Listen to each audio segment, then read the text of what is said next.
জয়গুরু বন্ধুরা, আমার চ্যানেলে বেটিস কিচেনে আপনাদের সবাইকে স্বাগত। আজকে আমি আবার রান্না করে দেখাবো সিলভার কাপ মাছ। সিলভার কাপ মাছে আমি দেবো হচ্ছে মেটে আলু। তো এখানে দেখুন আমি 4 পিস মাছ নিয়ে নিয়েছি, ধুয়ে রেখেছি। এবার লবণ হলুদটাকে মাখিয়ে নেব। লবণ হলুদ দিয়ে দিয়েছি, এবার আমি লবণ হলুদটাকে সুন্দর করে মাখিয়ে নেব। দেখুন সুন্দর করে মাখিয়ে নিচ্ছি লবণ হলুদটা। এভাবে কিন্তু লবণটা একটু, মাছের পিসটা একটু মোটা মোটা, তো এর ভিতরে একটু লবণ ঢুকবে না যদি এভাবে লবণটাকে সুন্দর করে না মাখানো হয়। দেখুন আমার মাখানো হয়ে গেছে। এখানে আমি কড়াতে তেল দিয়ে দিয়েছি, কড়া খুব গরম হয়েছে, তেলও গরম হয়ে গেছে। এবার আমি দিয়ে দেবো মাছ। এইভাবে মাছগুলো একবারে দিয়ে আমি ভেজে নেব। মাছ দিয়ে দিই, দেখুন মাছ এবার আস্তে আস্তে একটু ভাজা হবে। এখানে আমি এনেছি মেটে আলু। এই মেটে আলু দিয়ে কিন্তু আমি সিলভার কাপ মাছের তরকারিটা করব। এখানে মেটে আলু কেটে রেখেছি। এই মেটে আলু কিন্তু একটা নালা ভাব, দেখুন একটা নালা নালা একটা ভাব থাকে। এই নালাটাকে ছাড়ানোর জন্য এবার আমি একটু গরম জল দেবো এর ভিতরে। আমি না পুরো গামলার জল দিয়ে একবারে আমি গ্যাসের উপরে বসিয়ে দিয়েছি, যেহেতু এই নালাটা মেটে আলু যখনই আপনারা, যে জানেন না, যে জানে তো সে জানে, যে জানে না এই মেটে আলুতে একটা নালা ভাব থাকে, লোদ লোদ তরকারি দিলেও ভালো লাগে না। তাই মেটে আলু কাটার পরে গরম জলে বা গরম জল মানে গামলার ভিতরে দিলেও হবে কাটার পরে সবজি, বা সবজি ধরে মানে মেটে আলু ধরে কড়াতে দিলেও বা গামলায় দিলেও গরম জল একটু ফুটবে, নালাটাকে আস্তে একদম হাত দিয়ে একটু চটকালে নালা বেরিয়ে যাবে। তারপরে যে আলুটা থাকবে সেটাই খেতে বেশ ভালো লাগে। তো এইভাবে কিন্তু নালাটাকে আমি ফেলে নেব। এখানে আমি মেটে আলুর ভিতরে একটা আলু ছোটো ছোটো করে কেটে রেখেছি। আমার মেয়ে যেহেতু মেটে আলু অতটা প্রিয় না, তাই একটা আলু দিয়ে দিয়েছি ডুমো ডুমো করে কেটে। আর এই মেটে আলুর তরকারির ভিতরে যে আমি দেবো উপকরণগুলো, সেটা হচ্ছে লঙ্কা বাটা, জিরে বাটা। তো আমি লঙ্কা জিরে বেটে রেখেছি, লঙ্কা জিরে বাটা দেবো। নামানোর আগে একটু ভাজা জিরে তেলে বেটে দেবো সেটা। এই দেখুন আমি মাছ উল্টেও দিয়েছি, দেখেছেন একটা সাইড কিন্তু মাছ ভাজা প্রায় হয়ে এসছে। এই দেখুন বন্ধুরা, মেটে আলু কিন্তু আমি গরম একদম গ্যাসে ফুটিয়ে নিয়েছি। একবার টকবাজে ফুটেছে, নামিয়ে নিয়েছি। দেখুন কেমন নালাটা এই যে ফেনার মতন বেরিয়েছে, দেখেছেন ডালের উপরে যে ফেনা ওঠে ঠিক সেরকম এই নালা। এবার আমি এই আলুটাকে এই জল ফেলে দিয়ে আমি একটু ঠান্ডা জলে সুন্দর করে ধুয়ে নেবো, নালাটা পুরো একদম বেরিয়ে যাবে। এভাবে কিন্তু আপনারা অতি অবশ্যই আলু কিন্তু এভাবে মেটে আলু খেলে গরম জলে এভাবে একটু ধুয়ে নেবেন। দেখুন বন্ধুরা, মাছ ভাজা কি সুন্দর হয়েছে, একদম লাল লাল। এবার মাছ ভাজাটাকে আমি নামিয়ে নেব। মাছ নামিয়ে নিয়েছি। এই দেখুন বন্ধুরা, আমি গরম জলটা ফেলে এবার ঠান্ডা জলে দিয়ে দিয়েছি। ঠান্ডা জল দিয়ে এভাবে কিন্তু সুন্দরভাবে চটকে জলটা ফেলে দিতে হবে।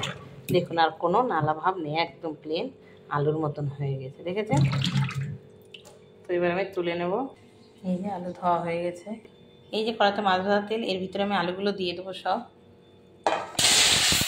মেটে আলু এবং এমনি আলু তো দিয়ে দিয়েছি। দেখুন আমি এবার দিয়ে দেবো লবণ হলুদ, দিয়েছি হলুদ,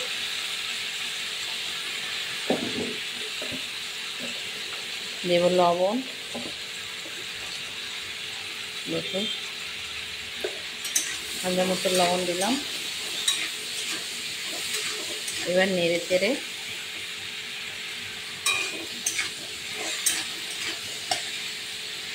এবার নাড়তে নাড়তে করে জলটা টানবে, তারপরে আমি জল দিয়ে দেবো। জল টেনে গেছে, এবার আমি দিয়ে দেবো জল।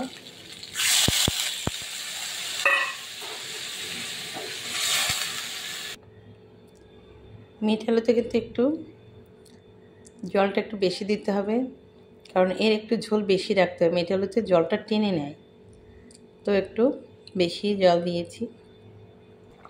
এই দেখুন ঝোলে কি সুন্দর ঝোল যখন জাল হচ্ছে।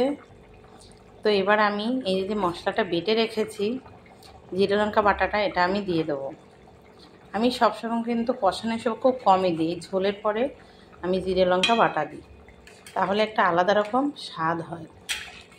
এভাবে কিন্তু আপনারা ঝোলের পরে একটু একদিন খেয়ে দেখবেন করে, জিরে লঙ্কা বাটা যে কোনো তরকারিতে দিয়ে দেখবেন আলাদা রকম স্বাদ হবে। কষানোর এক রকমের স্বাদ, এটা কিন্তু অন্য রকমের স্বাদ। তরকারি হয়ে গেছে, এবারে নামিয়ে নেব। এই ঝোলের ভিতরে নামিয়ে নেব। এই দেখুন বন্ধুরা, আমি কিন্তু একটু জিরে একটু গরমে কড়াইতে দিয়ে একটু টেলে নিয়েছি। এটাকে এবার গুঁড়ো করব, জল দেবো না, এটা গুঁড়ো করে নেব। এটা তরকারির উপরে দিয়ে দেবো। আমি এবার তেল দিয়েছি, এই তেলের ভিতরে আমি তেজপাতা জিরে ফোড়ন দিয়ে দেবো। তেজপাতা জিরে একসঙ্গে ফোড়ন দিয়ে দিলাম। তো নেড়ে চেড়ে, কড়াটা আমি ধুইনি, তার জন্য এইভাবে পুড়ে গেছে। কড়াটা একটু ধুয়ে নিলে রোদ পড়ে না। আমি এবার তরকারি দিয়ে দেবো, কড়াতে ঢেলে দেবো।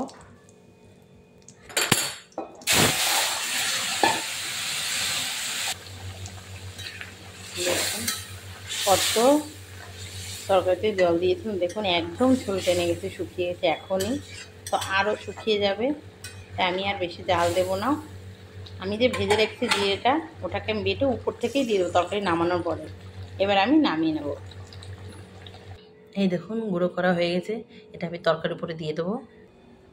এইভাবে ছড়িয়ে দিতে হবে তরকারির উপরে, এভাবে ছড়িয়ে দেবেন। দেখবেন তরকারি যখন কেটে কেটে নেওয়া হবে চামচ দিয়ে, এই জিরের গুঁড়োটা পড়বে, হেভি লাগবে খেতে। দেখেছেন কি সুন্দরভাবে দিয়েছি।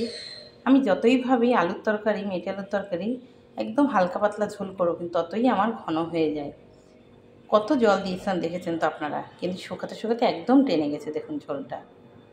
তো এভাবে কিন্তু অতি অবশ্যই মেটে আলুর তরকারি রান্না করে আপনারা খেয়ে আমাকে কমেন্টে জানাবেন। আমার এই রেসিপিটা যদি ভালো লেগে থাকলে please please please like share comment করতে কিন্তু ভুল করবেন না। সাবস্ক্রাইবটা করে দেবেন। জয় গুরু।